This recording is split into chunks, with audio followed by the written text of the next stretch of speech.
Good morning, class 8th. So, students, in the previous class, we have started our chapter number 2nd, land, soil, water, natural vegetation, and wildlife resources. And in yesterday's class, we have completed our first point, which is land. And in this class, we will discuss the second point, which that is soil. So let's move forward to first of all the quick revision of land. So the total land surface area is around 30%. Here you can see, यहाँ पर मैंने picture के जरिए दिखाया है exactly अगर बोले तो 29% है। बाकी कितना है, पानी है, 71% वाटर है, 29% लैंड सर्फेस है। उसमें भी हम लोग क्या कर रहे हैं, हम लोग इस तरीके से उसको डिग्रेड करते जा रहे हैं, उस तरीके से हम लोग ऐसे पैटर्न यूज़ कर रहे हैं जो कि हम लोग ने कल इस पॉइंट में डिस्कस भी किया था कि इस वजह से जो आपकी लैंड हो रही है ना, बहुत ज़्यादा उसको नुकसान होता जा रहा है। तो अभी हमें क्या करना है, फिर उसको सेव करना था। ये सारे पॉइंट्स हम लोग कल डिस्कस कर चुके थे कैसे करना था। Now we will move forward to our next topic which is soil. So soil होती क्या है सबसे पहले। So let me introduce you first of all with your book. This is SST book, this is a geography book first. SST is mainly divided into three parts: geography, pol science, and pol science or civics, or we can say history. So आज हम लोग करेंगे soil का topic जो कि है page number 9 पे। You have to open page number 9 for this soil. So what do you mean by soil? A thin layer of granular substance covering the surface of the earth is called soil. एक ऐसा granular granary substance है, दरदरा जिसे हम बोल सकते हैं, ज़्यादा ग्रेन जैसे आपके जैसे चावल हो गया या पल्सेस, सॉरी मैं गेहूं की बात कर लूँ तो ग्रेनरी सब्सटेंस है, इतना बड़ा बड़ा सॉइल नहीं है, ग्रेनरी सब्सटेंस है जिसने आपके अर्थ को कवर अप करके रखा है, या आप ऊपर की लेयर जो देख रहे हो ना वो सॉइल की लेयर है. It is closely linked to land, और बिल्कुल लैंड से सटी हुई है. लैंड मतलब पथरीली लैंड भी हो सकती है, एकदम लैंड से सटी हुई. हमारी फर्स्ट लेयर कौन सी है, होती है सॉइल की. Land form determine the type of soil, और किस तरीके की लैंड फॉर्म है उससे हमारी डिटर्मिनेशन मिल जाती है आपकी सॉइल्स के टाइप की. एक जैसी मिट्टी हर जगह नहीं मिलती है. मैं बात करूँ आपके सैंडी डेजर्ट की, या हम एलुवियल सॉइल की बात करें, या हम ब्लैक सॉइल की बात करें, तो हर एक जगह पर अलग अलग तरीके की मिट्टी मिलती है. Now, soil is made up of organic matter, minerals and weathered rock found on the earth. अभी बनती कैसे है, एक दो दिनों में सॉइल नहीं बनती है, कई लाखों करोड़ों सालों में कुछ मिट्टी बन पाती है आपकी. हम लोग यूं ही मिट्टी को बहा देते हैं, यूं ही मिट्टी को वेस्ट कर देते हैं, पर हमें ये नहीं पता कि वो मिट्टी बनने में कितने साल लगे हैं. सो सॉइल कैसे बनती है, ऑर्गेनिक मटेरियल, मिनरल से, जो आपके वेदर रॉक्स हैं उनकी टूट फूटने की क्रियाओं की वजह से आपकी सॉइल की फॉर्मेशन होती है. This process happen through the process of weathering. मतलब मौसम की वजह से पानी आया, पानी की वजह से आपका रॉक पक के ऊपर वो पानी गया, फिर वो धीरे धीरे ढीला होता जाता है, फिर वो गिरता जाता है, फिर वो और उसके पार्टिकल्स महीन होते जाते हैं, देन आपकी सॉइल. और ऐसे और भी बहुत सारे तरीके एग्जाम्पल्स हैं. तो वेदरिंग मौसमिक जो घटनाएं हैं जिसे हम बोल सकते हैं. सो इसके लिए ह्यूमन जिम्मेदार नहीं है कि ह्यूमन ने तोड़ तोड़ के मिक्सी में बना ली सॉइल, ऐसा नहीं है. सो वेदरिंग एक प्रोसेस है जिसके जरिए आपकी सॉइल की फॉर्मेशन होती है. The right mix of minerals and organic matter make the soil fertile. अगर उसमें राइट अमाउंट में हम कोई भी चीज़ बनाए, कोई भी उसमें सब्सटेंस डाल रहे, ज़्यादा डाल दिया तो वो चीज़ ख़राब हो जाती है. तो राइट अमाउंट में आपकी सॉइल की फर्टिलिटी किस चीज़ पे डिपेंड होगी, उसके मिनरल और ऑर्गेनिक मैटर पे. अगर दोनों राइट अमाउंट में है तो वो सॉइल बहुत ज़्यादा फर्टाइल होगी. और इनमें से कोई एक भी ज़्यादा ऊंचा या ज़्यादा कम पड़ गया, मतलब पड़ा तो नहीं, उसके अंदर सब्सटेंस नहीं हुए, तो वो जो सॉइल है वो फर्टिलिटी उसके अंदर नहीं रहेगी. Now in the next page आपके लैंडस्लाइड के बारे में दिया हुआ है, that we will discuss after some time. चलिए, हमारा जो नेक्स्ट टॉपिक है that is on page number 11, factors of soil formation. वो कौन कौन से फैक्टर्स है जो हमारी सॉइल की फॉर्मेशन के लिए रिस्पॉन्सिबल हैं. So I have pasted this diagram in the slide. So the major factor soil की फॉर्मेशन के लिए, nature of parent rock, parent मतलब उसका पापा वाला rock, and the climatic factors are more important. वो पेरेंट रॉक कैसा है आगे देखते हैं, इस पूरी डिस्कशन करेंगे तब समझ में आएगा. अदर फैक्टर्स क्या हैं? Topography, role of organic material and time taken for the composition of soil formation. ये सारे के सारे जगह के हिसाब से बदलते रहते हैं। अब एक एक करके ना इनकी डिटेल करते हैं कैसे। पेरेंट रॉक, जो हमारे पेरेंट्स होते हैं उनकी हम एक रिफ्लेक्शन होते हैं। अगर हम मिसबिहेव करते हैं तो बोला जाता है कि क्या सिखाया आपके पेरेंट्स ने।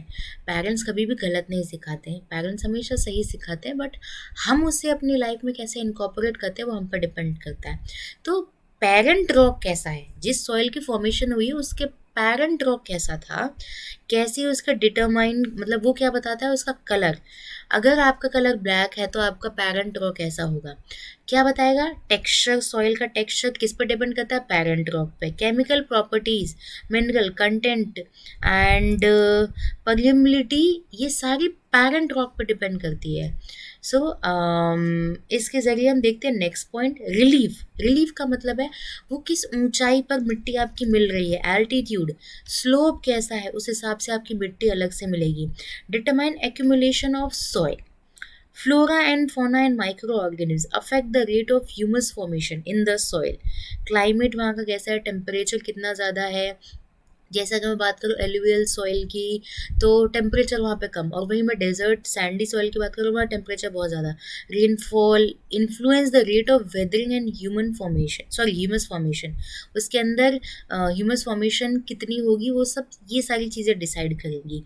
Time determines thickness of the soil profile. We haven't done the detail of soil profile. इस तरीके से आपके अंदर ही अंदर सॉइल की प्रोफाइल्स को डिस्क्राइब किया गया है, बट आपकी बुक के अंदर है नहीं, so that's why we are not discussing that. ये कुछ फैक्टर्स हैं। जैसे मैं सिंपल तरीके से बताऊं तो पेरेंट रॉक कैसा है उस हिसाब से आपकी सॉइल डिपेंड करती है। ऊंचाई और नीचाई के हिसाब से भी आपकी सॉइल कैसी है वो डिसाइड करते हैं। जैसे ऊंचाई पर हमें अल्पाइन फॉरेस्ट मिल रहे हैं, वहाँ पर ऐसी सॉइल मिलती है। अल्पाइन फॉरेस्ट आपको और जगह क्यों नहीं मिलती, क्योंकि वहाँ का टेम्परेचर, वहाँ का क्लाइमेट, बहुत सारे फैक्टर्स रिस्पॉन्सिबल होते हैं, कोई एक चीज़ नहीं है। जैसे मौसम आप सब जैसा कर दो, मिट्टी कहीं और के ले आओ, ऐसा नहीं हो सकता है। या मिट्टी कहीं और के ले आओ, मौसम बदल दो। तो सारी चीज़ें जब सम अप होती है ना, तभी एक इन्वायरमेंट या फ्लोरा एंड फौना बन पाता है। Flora fauna, humus formation affect the rate of humus formation.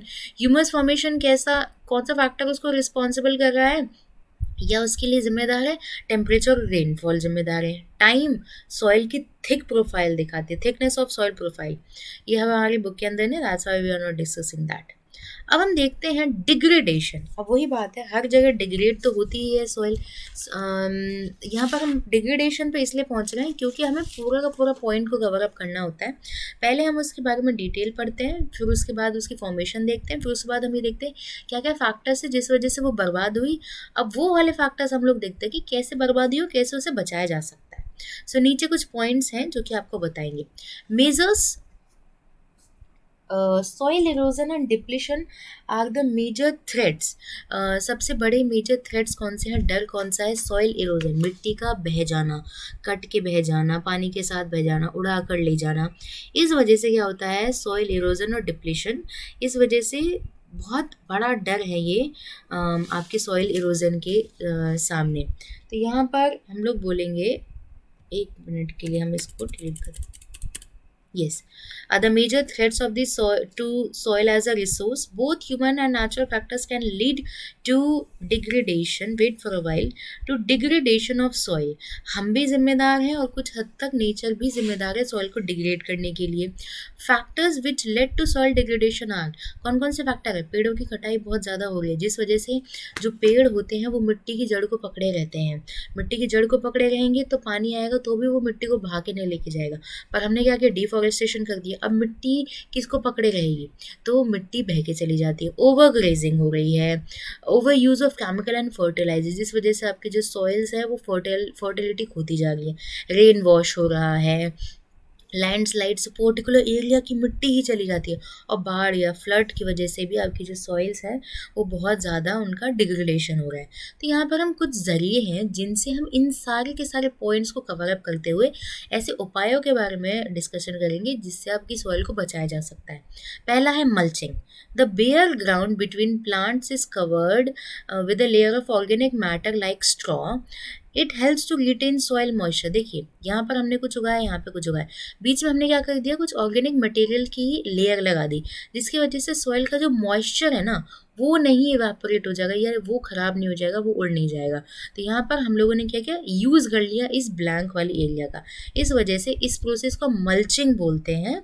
इस वजह से हमारे जो मटेरियल्स है इसके अंदर, ऑर्गेनिक मटेरियल्स, मॉइस्चर, वो वो उड़ नहीं जाएगा। इसका हम लोग यूज़ कर सकते हैं इन ऑर्गेनिक मटेरियल को इनके ऊपर रख के, ये यहीं के यहीं रहेंगे। नाउ सेकेंड है कॉन्टूर बैरियर सॉरी। इस तरीके से आपको फॉर्मेशन दिख रही है, stones, grass, soil are use to build barriers. इस तरीके से हम लोगों ने बैरियर्स बना दिए हैं अलोंग द कॉन्टूर्स आपकी इस पॉइंट पे। ट्रेंचेस आर मेड, ट्रेंचेस को अगर हम बोलेंगे, आपके बाड़े बना दिए गए हैं फ्रंट ऑफ द बैरियर। यहाँ पर बाड़े बना दिए हैं तो इससे आपकी जो मिट्टी है वो बह के नहीं चली जाएगी नीचे। Trenches are made in front of the barriers to collect water, पानी को इकट्ठा करने के लिए हम लोगों ने यहाँ पर किनारे किनारे ट्रेंचेस बना दिए। इस तरीके से मिट्टी का बहना हम रोक सकते हैं। रॉक डैम, पत्थरों से हमने एक डैम बना दिया ताकि जो मिट्टी आगे ना जाके बह चली जाए। Rock are piled up to slow down the flow of water. This prevail gullies and further soil loss. इस वजह से हम लोगों ने जब छोटे छोटे रॉक्स को रख देते हैं, जब बाढ़ आती है तो या फिर किसी एरिया में से हम लोगों को सामान नहीं लेके जाना पड़ता है, बारिश के टाइम पे क्या होता है, बहुत सारा पानी इधर उधर बहने लग जाता है। तो मिट्टी के कटाव को रोकने के लिए अगर रॉक्स रख देंगे तो रॉक की वजह से मिट्टी वहीं की वहीं जम जाएगी। तो ये है रॉक डैम के कुछ एग्जाम्पल्स। ये तो बेसिक्स है, यहाँ पर बहुत ज़्यादा रॉक्स रख दिए गए हैं। तो एक सिंपल सा एग्जाम्पल समझाने के लिए बताया है आप मैंने आप लोगों को। Now terrace farming. Terrace farming आपका ये जो पॉइंट है, ये आपका 4th पॉइंट है, इसमें यहाँ पे इंक्लूड कर देती हूँ मैं। यस, टेरेस फार्मिंग मतलब सीढ़ीदार खेती जिसे हम बोलते हैं। Broad flat, wait for a while, let me do this first. Yes, broad flat step, बड़े बड़े फ्लैट स्टेप्स हैं या फिर टेरेसेस हैं जहाँ पर हम स्टीप स्लोप पे, तीखे ढाल पर हम हमारे फ्लैट सरफेस पर क्रॉप्स को ग्रो करते हैं। इस वजह से जो सरफेस है वो बह के नहीं चला जाएगा, मिट्टी उसे पकड़े रहेगी, जिस वजह से सॉइल का इरोजन नहीं होगा। इंटरक्रॉपिंग, एक संग बहुत सारे क्रॉप्स को एक रो में उगा दिया। देखिए, different crops are grown in alternative row, एक पर कुछ और है, दूसरे पर कुछ और है, तीसरे पर कुछ, चौथे पर कुछ और, and are sown at different times to protect the soil from rain wash. इस वजह से हम रेन वॉश, पानी बहा के ले जा रहा है, इस वजह से हमारी मिट्टी बह के नहीं चली जाएगी इस इंटरक्रॉपिंग के प्रोसेस के जरिए। नेक्स्ट है हमारा 6th point, contour barrier, contour plugging sorry, and then the last point is shelter belts. So what do mean by contour plugging? इस तरीके से आप शेप देख सकते हो। Plugging are parallel to the contour hills, ये पैरेलल है सारे के सारे कॉन्टूर हिल्स के। इस तरीके का कॉन्टूर हिल्स है, slope to form a natural barrier. यहाँ आया रुक गया, आया रुक गया, आया रुक गया, इस तरीके से हमने क्या किया, पानी को सेव करा। Natural barrier for water to flow down the slope, पानी आएगा नीचे बह जाएगा, फिर इसको मिलेगा, फिर नीचे आएगा, फिर यहाँ पे बह जाएगा। तो इस तरीके से हमने क्या किया, प्लगिंग की parallel to the contours of the hill, जिस वजह से हमारा वाटर भी बच रहा है, हमारी सॉइल भी इरोड होने से बच रही है। शेल्टर बेल्ट्स, हम क्या करते हैं, शेल्टर बेल्ट्स मतलब, शेल्टर मतलब पनाह देना। यहाँ पर बात आ रही है in the coastal and dry region. Coastal मतलब जो समुद्र के किनारे वाले सूखे रीजन्स होते हैं, हम रोज में ट्री लगा देते हैं, प्लांटेशन कर देते हैं to check the wind movement to protect soil cover. किसके लिए? विंड की मूवमेंट को चेक करने के लिए, और हम इससे मिट्टी को भी प्रोटेक्ट कर सकते हैं। So by these all topics we are saving the soil. First is mulching, moisture बचाने के लिए। Second is contour barrier, stone, grass और सॉइल्स को बैरियर के तौर पर हम लोग इन कॉन्टूर्स पर यूज़ करते हैं। कॉन्टूर का नीचे भी नाम आता है आपका कॉन्टूर प्लगिंग। ये एक तरीके से माउंटेनियस रीजन पे की जाने वाली खेती है। रॉक डैम, पत्थर हमने रख दिए, इस वजह से सॉइल इरोड होके नहीं जाएगी। टेरेस फार्मिंग की वजह से भी आपकी, अगर टेरेस पर आप फार्मिंग कर रहे हो तो मिट्टी को पकड़े रहेगी, ये जो खेती हो रही है वो मिट्टी को पकड़े रहेगी, इस वजह से मिट्टी जो है बह के नहीं चली जाएगी। इंटरक्रॉपिंग कर देते हैं, contour plugging and shelter belts के जरिए हम लोग हमारी सॉइल को डिग्रेड होने से बचा सकते हैं। तो ये कुछ जरिए हैं। Now, after this class, I am providing you the question and answers, some question and answers. उससे पहले आप लोगों को क्या करना है, आज के वर्क में आप लोगों को एक क्वेश्चन दे रही हूँ, what are the measures taken to stop degrading the soil. इस तरीके से हम degradation of soil and erosion measures को cover up कर सकते हैं. So you have to mention all the points which are helpful for soil conservation. So you can also write the question like this, that what are the measures taken to conserve the soil erosion. So all these 7 measures you have to write down in your copy. No need to make the diagram because it is not compulsory. So you have to mention all the details of all these 7 topics and then send it to me. I hope you all have understood all the topics very well. If you have any confusion, then you can ask. Thank you for today's class.